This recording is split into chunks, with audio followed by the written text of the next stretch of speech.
Hello दोस्तों, मैं Awanish Singh UPSC Hindi के इस ऑनलाइन प्लेटफॉर्म पे आप सभी का स्वागत करता हूं। और अभी तक हम अपना फंडामेंटल राइट कंप्लीट कर चुके हैं। अभी तक के टॉपिक में अगला टॉपिक है हमारा डीपीएसपी।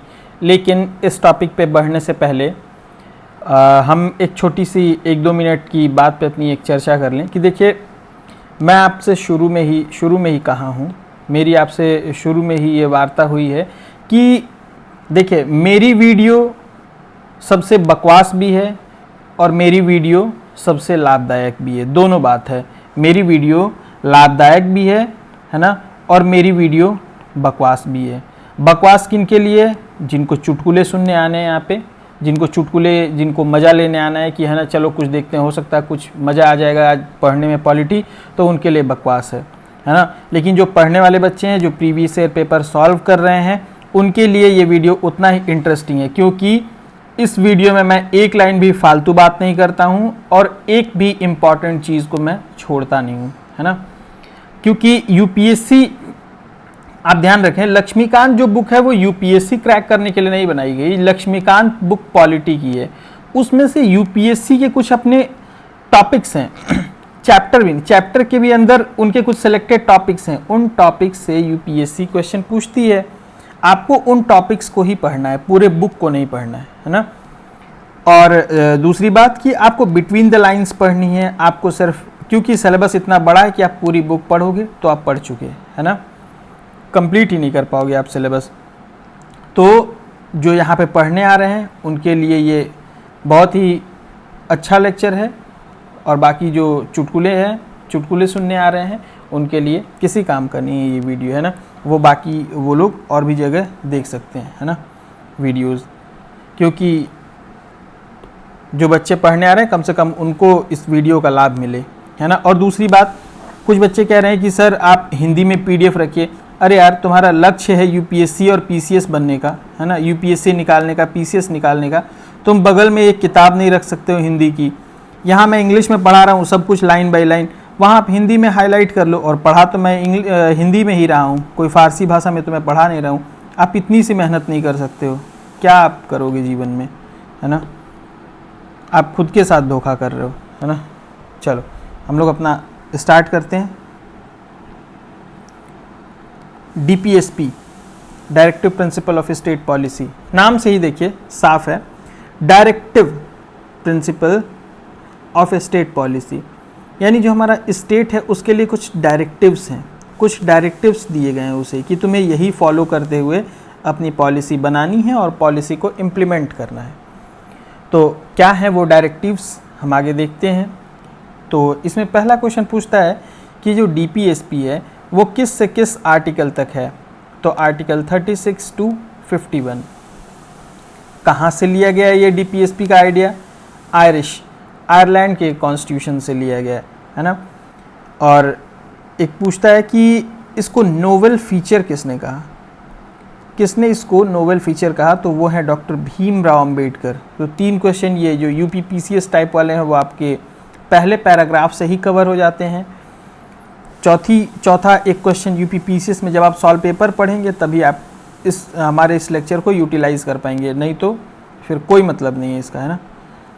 अब जाइए देखिए, सॉल्व पेपर खोलिए, कोई भी जो चैप्टर वाइज आता हो, आपको शुरू के ही पैराग्राफ से 3-4 क्वेश्चन मिल जाएंगे।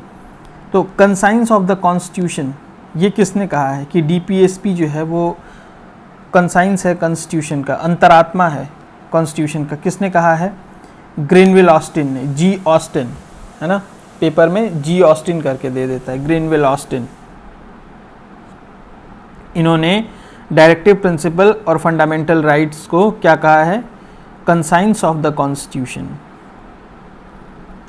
नेक्स्ट आगे चलते हैं।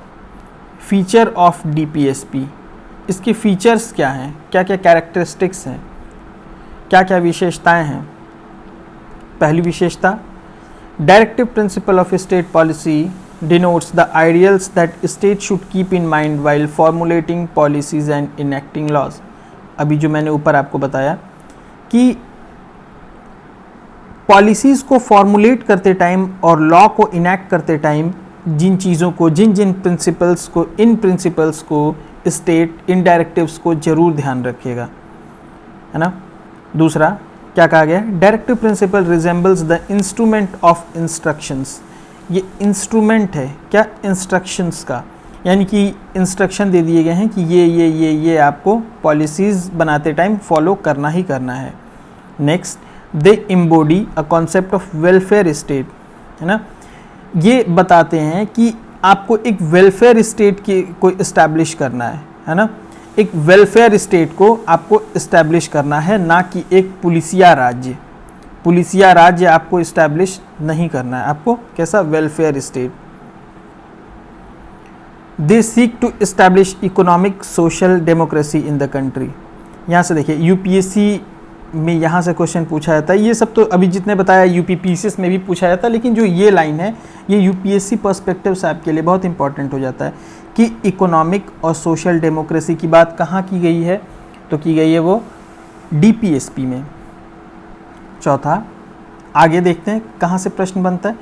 ये नॉन जस्टिसेबल है, नेचर में कैसा है, ये नॉन जस्टिसेबल है, यानी कि आप इसकी एप्लीकेबिलिटी के लिए आप कोर्ट नहीं जा सकते हैं कि देखिए ये प्रिंसिपल दिए गए हैं और इसको राज्य फॉलो नहीं कर रहा है, स्टेट फॉलो नहीं कर रहा है, तो इसके लिए आप कोर्ट नहीं जा सकते, जबकि फंडामेंटल राइट के लिए आप जा सकते थे।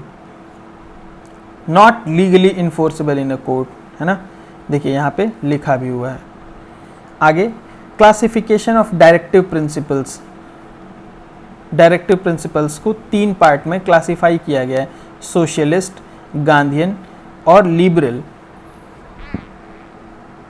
तो यूपीएससी एस्पिरेंट होने के नाते मैंने इसमें एक जुगाड़ लगा लिया था, क्योंकि ये याद करना बहुत कठिन है इसको, कि तीनों आप अलग अलग सेगमेंट, मुझे लगता है कि आपको भी दिक्कत होती होगी। तो आप ये सोशलिस्ट वाला पार्ट छोड़ दें, आप इसको एक बार पढ़ लें, है ना, आप इसको एक बार क्या करें, पढ़ लें, रीड कर लें, लेकिन इसको याद करने की कोशिश ना करें। आप सिर्फ ये वाला याद करने की कोशिश करें और थोड़ा सा इसको ध्यान रखें। तो अगर कोई इन दोनों में नहीं है तो किस में, ऑटोमेटिकली सोशलिस्ट में हो जाएगा। इसमें भी आप जो गांधीयन वाला प्रिंसिपल है इसको बहुत अच्छे से याद करें, क्योंकि यूपीएससी खास करके गांधीयन प्रिंसिपल से उसको ज़्यादा लगाव है और वो गांधीयन प्रिंसिपल को वो पिक करती है यहीं से टॉपिक। अब इसमें भी मैं आपको बताता हूँ कि आप ये याद कैसे कर लोगे, है ना, आप इसको कैसे याद कर सकते हो, कैसे याद रख सकते हो। आप इसको बस एक बार पढ़ लो, क्या क्या है। To promote the welfare of people by securing a social order permitted by social, economic, political and to minimize inequalities in income, status and facilities and opportunity. यानी ये जो आर्टिकल 38 है ये कह रहा है, promote welfare of the people by securing a social order permitted by justice, social, economical, political. Social economical, देखिए यहाँ से यूपीएससी एक बार क्वेश्चन पूछ चुकी है कि सोशल, इकोनॉमिकल और पॉलिटिकल जस्टिस की बात कहाँ की गई है, कहाँ की गई है, सोशल, इकोनॉमिकल, पॉलिटिकल जस्टिस की बात कहाँ की गई है। ओनली प्रीएम्बल, है ना, plus DPSP, preamble plus DPSP, preamble fundamental right DPSP, तो आपका उत्तर क्या हो जाएगा, प्रीएम्बल प्लस डीपीएसपी, है ना। यहाँ पे देखिए किस चीज़ की बात कर रहा है, social, economical and political justice. Justice से आप याद करेंगे तो मैंने बताया था उसमें प्रीएम्बल में। और minimize inequalities of income, status and opportunity, यानी कि आप इनइक्वालिटीज़ को कम करें और कम करते जाएं, किसमें, इनकम में, स्टेटस और फैसिलिटीज़ प्लस अपॉर्चुनिटीज़ में। आगे क्या कह रहा है, to secure the right to adequate means of livelihood for all citizen, यानी एडिक्वेट अमाउंट में, पर्याप्त मात्रा में लाइवलीहुड की व्यवस्था की जाए सिटीजन्स की। ये क्या है, डायरेक्टिव है स्टेट के लिए। Equitable distribution of material resource, जो भी मटेरियल रिसोर्स हैं उनका इक्विटेबल यानी कि बराबरी से उनका बंटवारा किया जाए, ताकि सभी लोग का समान हित किया जा सके, सभी लोग के समान हित में सभी लोग का समान रूप से विकास किया जा सके। Prevention of concentration of wealth, means of production, यानी कि प्रिवेंट किया जाए किसको, concentration of wealth and means of production. क्या कहने का मतलब है कि यानी कि ये नहीं कि कुछ लोग ही सारा धन इकट्ठा करके बैठे हुए हैं, जैसे पता चले किसी के यहाँ 500 करोड़ पकड़ा जा रहा है तो किसी के यहाँ 400 करोड़ पकड़ा जा रहा है ना, तो उस तरह का कंसंट्रेशन यानी इकट्ठा ना कर पाए धन को आगे, न किसी मीन्स ऑफ प्रोडक्शन को। ये नहीं कि एक ही आदमी के पास सारा इंडस्ट्री, सारी फैक्ट्री, सारी चीज़ें एक ही व्यक्ति के पास हुई, यानी एक ही आदमी का विकास होता चला जा रहा है, ऐसा ना, पूरे समाज का विकास हो। आगे, equal pay for equal work for main and women, यानी कि जहाँ स्त्री, पुरुष और स्त्री एक साथ काम कर रहे हैं वहाँ पे equal pay for equal work हो। यानी कि अगर एक ही काम को, यानी आप यहाँ सपोज कीजिए कि 100 ईंटें को यहाँ से उठा करके रोड तक पहुँचाना, ये नहीं कि ये स्त्री हैं तो इनको 50 रुपये देंगे, ये पुरुष हैं तो इनको 100 रुपये देंगे, दोनों का वेतन एक समान होना चाहिए। यानी कि जेंडर के आधार पर, जेंडर के बेस पे किसी तरह का कोई डिस्क्रिमिनेशन नहीं होना चाहिए पेमेंट के टाइम में। आगे क्या कह रहा है, preservation of the health and strength of workers and children against forcible abuse. क्या कह रहा है, मतलब कि किसी बच्चे का, न किसी स्त्री का, है ना, न किसी वर्कर का किसी तरह का कोई अब्यूज़ ना, कोई उसको अब्यूज़ ना कर पाए, उसको प्रताड़ित ना कर पाए, है ना, ये भी ध्यान रखिए राज्य। Opportunities for healthy development of children. क्या मतलब कि आप एक अच्छा विकास हो सके, है ना, स्वस्थ विकास हो सके किसका, बच्चों का, इसके लिए आप अच्छी अपॉर्चुनिटी स्टेट क्रिएट करें। Promote equal justice and to provide free legal aid, यानी कि सबको समान रूप से न्याय मिले ना। फ्री लीगल एड यानी कि जो भी केसेस लड़ने हैं कोर्ट में, किसी भी तरह का कानूनी रूप से कोई कार्रवाई है तो अगर उसकी क्षमता नहीं है तो उसको मुफ्त रूप से वो चीज़ें प्रोवाइड करे स्टेट, ताकि वो भी फ्रीडम, लिबर्टी के साथ यहाँ पे रह सके भारत देश में।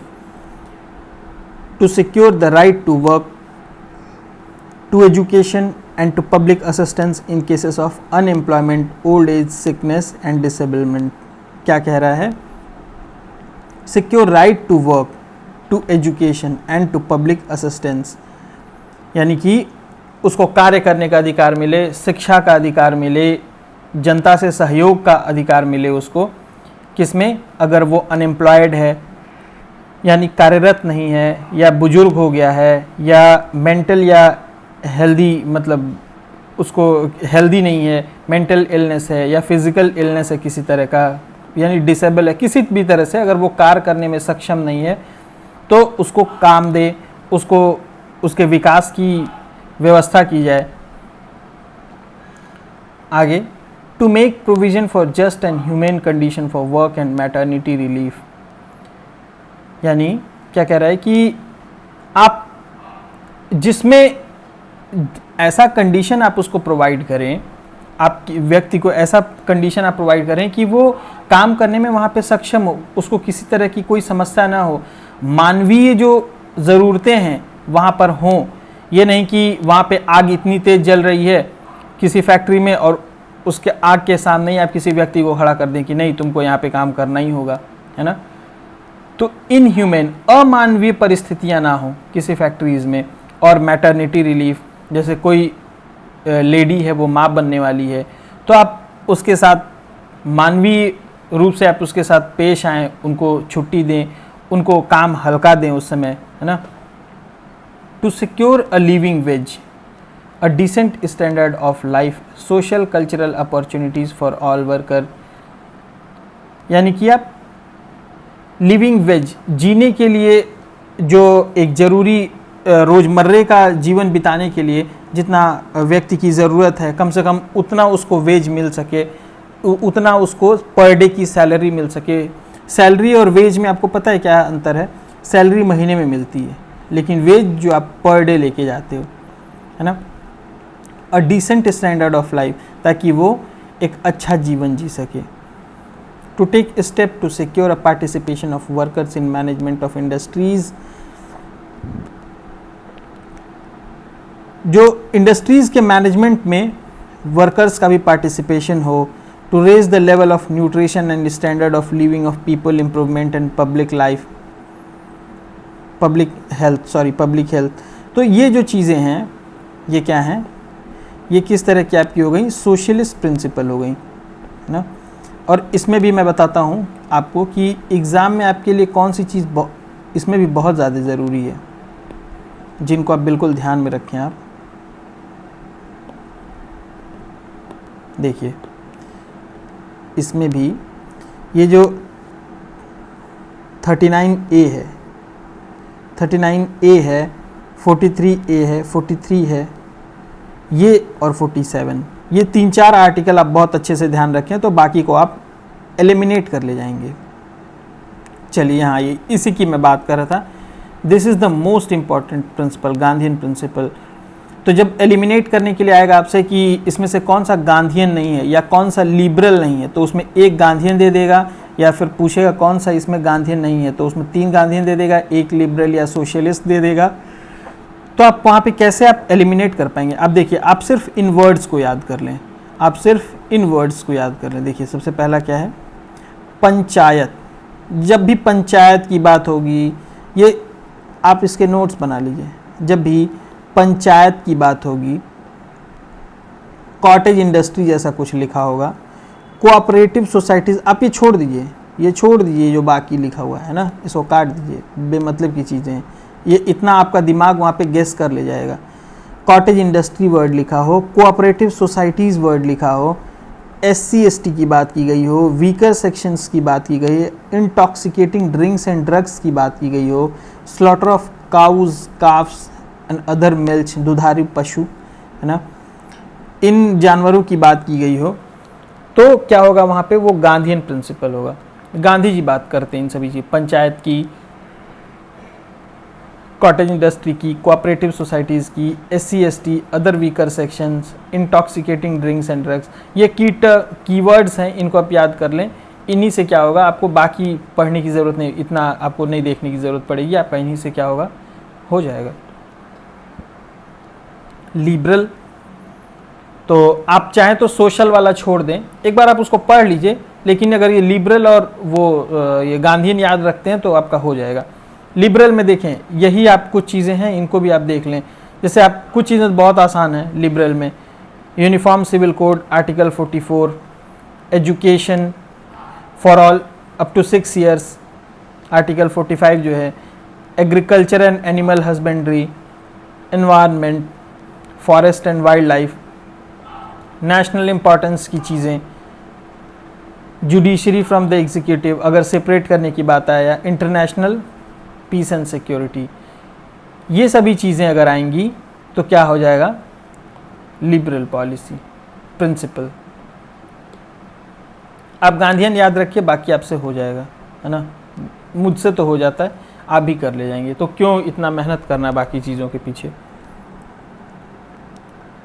न्यू डायरेक्टिव प्रिंसिपल्स, यानी कि जो ओरिजिनल कॉन्स्टिट्यूशंस में नहीं थे और बाद में जोड़े गए, है ना, जो बाद में जोड़े गए। तो इसमें क्वेश्चंस कैसे आते हैं, इसमें क्वेश्चन कैसे पूछता है कि इनमें से कौन सा अमेंडमेंट एक्ट के थ्रू जोड़ा गया, तो आपका जवाब होगा, और किस अमेंडमेंट एक्ट के थ्रू जोड़ा गया। कभी कभी ये भी आ सकता है कि इसमें से कौन सा 86वें में जोड़ा गया, कौन सा 42वें में जोड़ा गया, कौन सा 57वें में जोड़ा गया, ये आपसे क्वेश्चन आ सकता है। तो this is very very very important for UPSC perspective.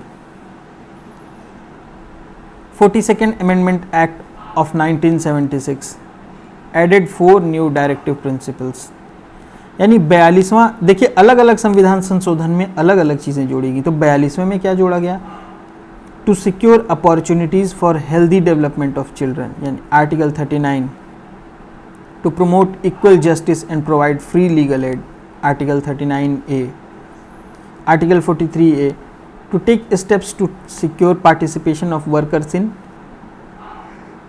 management of industries, article 48A, environment वाला, environment, forest and wild life. ये चीज़ें तो आप ऐसे याद कर लें, इसको देखें ऐसे याद कर लें, 42nd अमेंडमेंट एक्ट ऐसे लिख लें, आर्टिकल 39, 39A, 43A, 48A। इन आर्टिकल्स में क्या है थोड़ा थोड़ा ये ध्यान रखें और इसको एक ही साथ करके आप इसको रट डालें। ऐसे 39A, 43A, 48A। तो हो गया क्या ये 42nd अमेंडमेंट एक्ट में। 44th में क्या जोड़ा गया? 44th में क्या जोड़ा गया? Article 38, minimize inequalities in income status and opportunity facilities and opportunities, ये 44th में जोड़ा गया। ये बहुत ध्यान दीजिएगा, इसको आपको बार बार पढ़ना पड़ेगा, रटना ही पड़ेगा, इसका कोई उपाय नहीं है ना। 86 अमेंडमेंट एक्ट 2002, 86 अमेंडमेंट एक्ट 2002, इसमें क्या जोड़ा गया?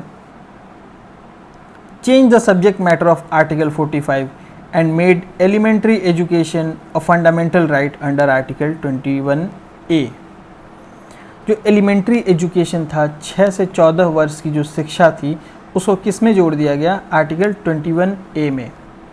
The amendment directive required the state to provide early childhood care and education for all until the complete age of 6। अच्छा, ये क्यों लाया गया? 86 अमेंडमेंट एक्ट में आर्टिकल 45 से 21A में क्यों डाल दिया गया, ये बताएंगे क्या आप लोग?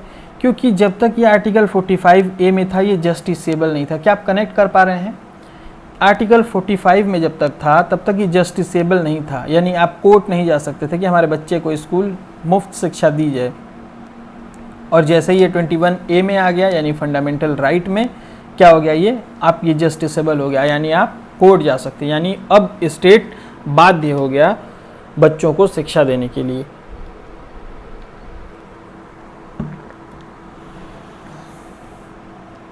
अगर बीच बीच में 2-4 सेकंड के लिए वीडियो पॉज हो जाती है तो आप खुद से समझ जाया कीजिए, है ना। लगातार 1 घंटे चिल्लाते चिल्लाते प्यास लग जाती, गला सूखने लगता है, तो पानी वानी की ज़रूरत महसूस होती है। तो आप लोग घबराए मत कीजिए अगर 2-4 सेकंड के लिए वीडियो पॉज होता है तो, है ना। कभी खुद 1 घंटे ऐसे चिल्ला करके देखिएगा गले की क्या स्थिति होती है। क्योंकि फेस टू फेस क्लास में एक अपॉर्चुनिटी होती है कि आप बच्चों से कुछ बात कर सकते हैं, कुछ जवाब वो देंगे, तो उतने देर क्या होता है कि फ़ेस टू फेस क्लास में आपको नहीं बोलना पड़ता है। लेकिन यहाँ आपको लगातार बोलना होता है 1 घंटे तक, बिल्कुल आप चुप नहीं हो सकते, क्योंकि फिर वो भी शिकायत आने लगेगी कि वीडियो पॉज कर करके पढ़ाया जाता है ना, चाहे फिर दिक्कतें होने लगेंगी। लेकिन और मैं भी नहीं चाहता हूँ कि आपके लिए जो है चीज़ें इंटरेस्टिंग ना हो। मैं भरपूर कोशिश करता हूँ कि चीज़ें थोड़ी सी इंटरेस्टिंग बनाई जाएँ, है ना, आपको एग्ज़ाम से कनेक्ट करके पढ़ाया जाए। लेकिन इंटरेस्टिंग बनाने का पर्पज़ ये नहीं है कि फिर आपको चुटकुले सुना करके फिर मज़े की ओर ही ले जाना। जितना ज़रूरी है उतना ही। 97th अमेंडमेंट एक्ट में क्या जोड़ा गया? Added a new DPSP principle relating to cooperative societies.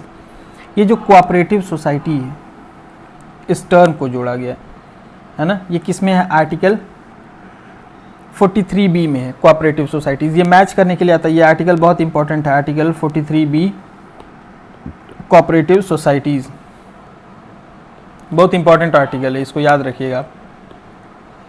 कब जोड़ा गया? 97th अमेंडमेंट एक्ट 2011 में। ये बहुत इंपॉर्टेंट है। ये जो पैरा आपको बहुत हल्के में मत लीजिएगा, इससे कभी भी हर साल लगभग 1-8 क्वेश्चन आ जाते हैं किसी न किसी फॉर्म में, इसी टॉपिक से, सिर्फ इतने टॉपिक से। इन दोनों में क्या अंतर है? ये निगेटिव है, ये पॉजिटिव है, ये जस्टिसेबल है, ये नॉन जस्टिसेबल है। पॉलिटिकल डेमोक्रेसी इस्टेब्लिश करता है, ये सोशल इकोनॉमिक डेमोक्रेसी इस्टेब्लिश करता है। Legal sanction, moral political sanction. promote the welfare of individual, promote the welfare of community, do not require any legislation for their implementation, require legislation for their implementation। समझ रहे हैं ना?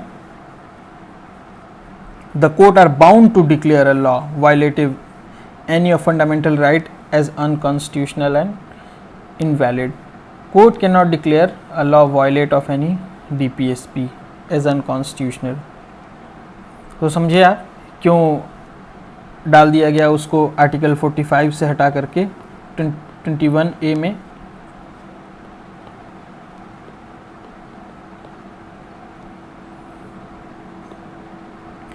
Directives outside part 4, directives outside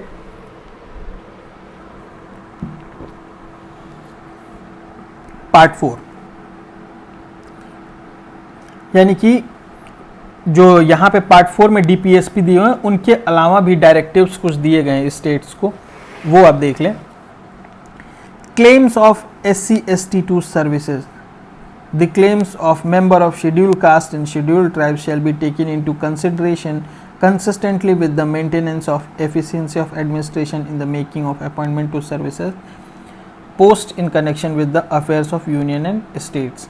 यानी जो SC/ST के claims हैं, जो ये लोग, इन लोग की समस्याएं हैं, ये लोग एक एडिक्वेट अमाउंट में सर्विसेज में हैं या नहीं, इस बात को लेके हमेशा जो है वो स्टेट इस बात को ध्यान में रख के ही किसी तरह की वैकेंसीज निकालेगा या पोस्ट निकालेगा या वैकेंसीज को फिल करेगा।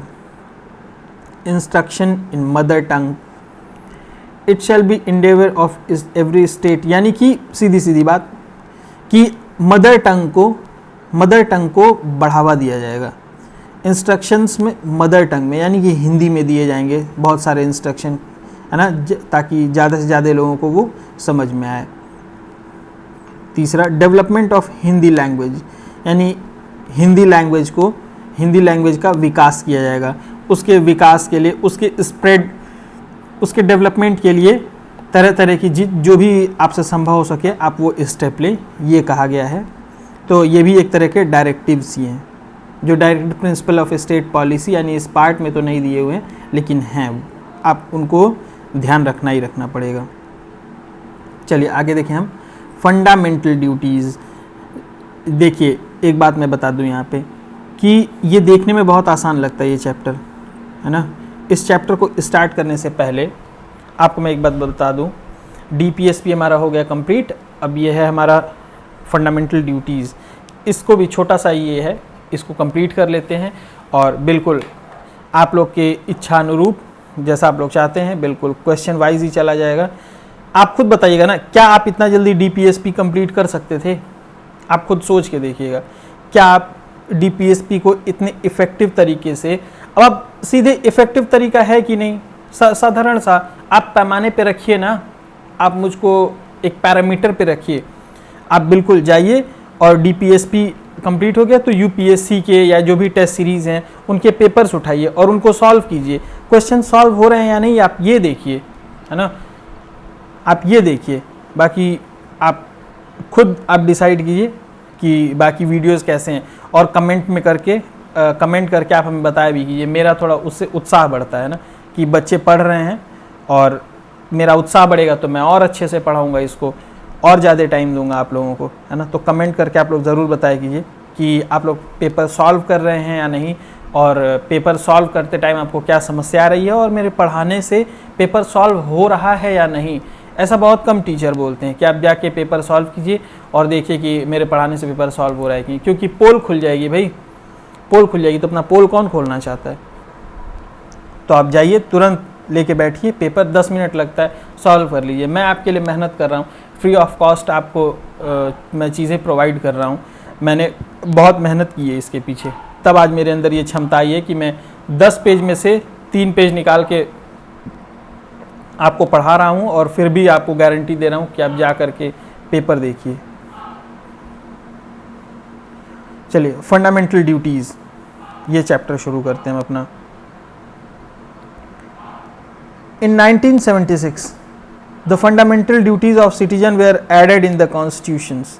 In 2002, one more fundamental duties was added, यानी कि 1976 में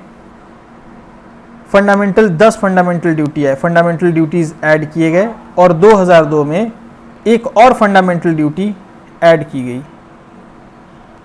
क्या था हम लोग आगे देखते हैं। फंडामेंटल ड्यूटीज़, ये क्वेश्चन कहाँ से आता है?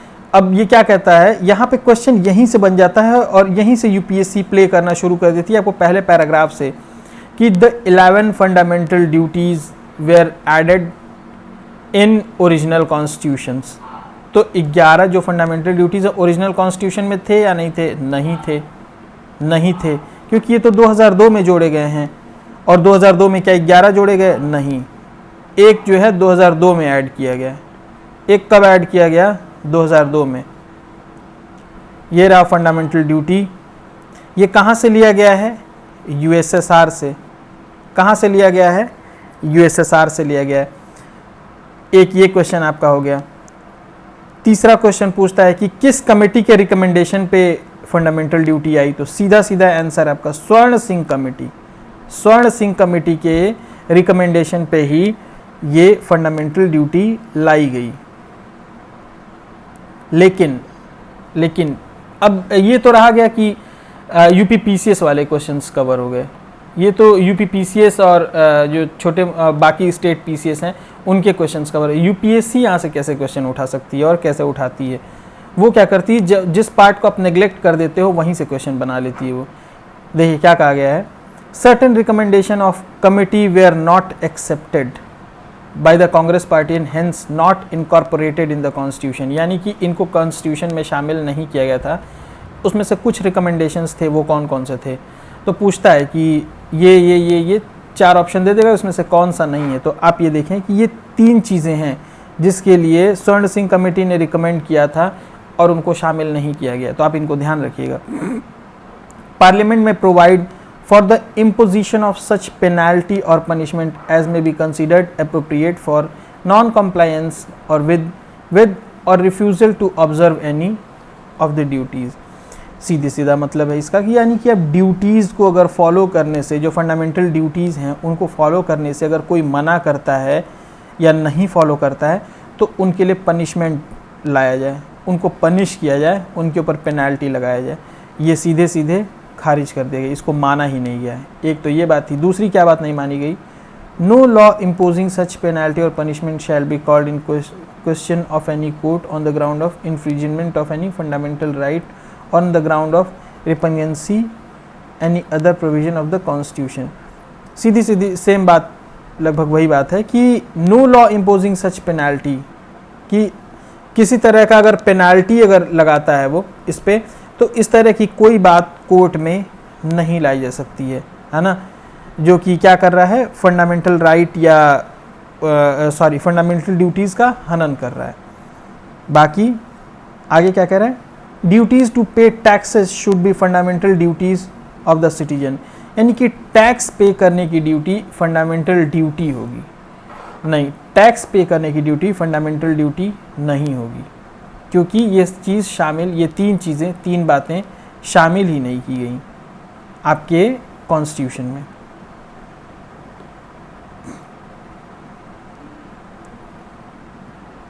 लिस्ट ऑफ फंडामेंटल ड्यूटीज़, ये लिस्ट है आपके फंडामेंटल ड्यूटीज़ की।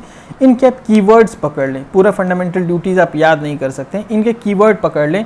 और कुछ चीज़ें मैं आपको बता दूंगा जो कन्फ्यूजन वाली हैं, जहाँ से बार बार बना करके और आपको कन्फ्यूज़ करेगा कि आपको लगेगा ये फंडामेंटल राइट है या फंडामेंटल ड्यूटी है या डीपीएसपी है, क्या है ये कुछ समझ में नहीं आ रहा है। जो कन्फ्यूज़ करते हैं मैं उन पर फोकस कर दूँगा और बाकी के कीवर्ड्स आप ध्यान रखिए, वो मैं कीवर्ड्स आपको बता देता हूँ।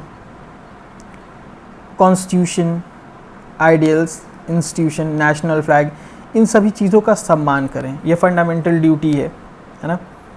बाकी noble ideas that inspired national struggle for freedom, जो उस समय के नोबल आइडियल्स थे, नोबल आइडियल्स थे, यानी कि जो भी हमारे देशभक्त थे जिन्होंने नेशनल स्ट्रगल में अपना योगदान दिया है, उनका आप सम्मान करें। To uphold and protect the sovereignty, unity and integrity of India, ये एक इम्पॉर्टेंट है आपके लिए, ये आपके लिए बहुत इंपॉर्टेंट ड्यूटी है। ये बार बार एग्ज़ाम में पूछता है ये इसको। To defend for the country, national services when required, ये आसान सी हैं, ये सारी चीज़ें अभी ये आपको कंफ्यूज नहीं करेंगी, है ना। National unity and integrity, defend the country, promote harmony and brotherhood, है ना, ये चीज़ें आपको कंफ्यूज नहीं करेंगी। Promote linguistic and regional diversities and renounce practices derogatory to dignity of women, ये देखिए महिलाओं का भी आप सम्मान करेंगे, है ना। महिलाएं जो रिचुअल्स फॉलो करती हैं, है ना, उन चीज़ों का और महिलाओं का आप सम्मान करेंगे, ये भी आपका फंडामेंटल ड्यूटी है। To value and preserve the rich heritage and composite culture, ये आपकी फंडामेंटल ड्यूटी है। Promote improve natural environment including forest, lake, rivers and to have compassion for living creature, to develop scientific temper, humanism and spirit and inquiry, spirit of inquiry and reform, to safeguard public property and abjure violence. जिसको लगता है ये हिंदी में भी बता दीजिए, आप या तो गूगल कर लें फंडामेंटल ड्यूटीज मौलिक कर्तव्य, या फिर किनारे किताब खोल लें, एकदम शब्दतः अक्षरशः ट्रांसलेट किया हुआ है, आप उसमें देख लें। अगला ये collective activity so that the nation constantly rises to higher level of endeavor and achievement, to provide opportunities for education। ये आप देखिए, इसमें मैं आपको बताता हूँ कि इसमें कौन कौन सा आपके लिए सबसे बहुत ज़्यादा इम्पॉर्टेंट है, जो आपको कंफ्यूज करता है और ख़ास करके वो एग्ज़ाम्स में भी पूछा जाता है। देखिए, सबसे पहले तो आपका ये हो गया फंडामेंटल ड्यूटी, ये this is the most important fundamental duty. ये दूसरा, ये तीसरा, ये चौथा, ये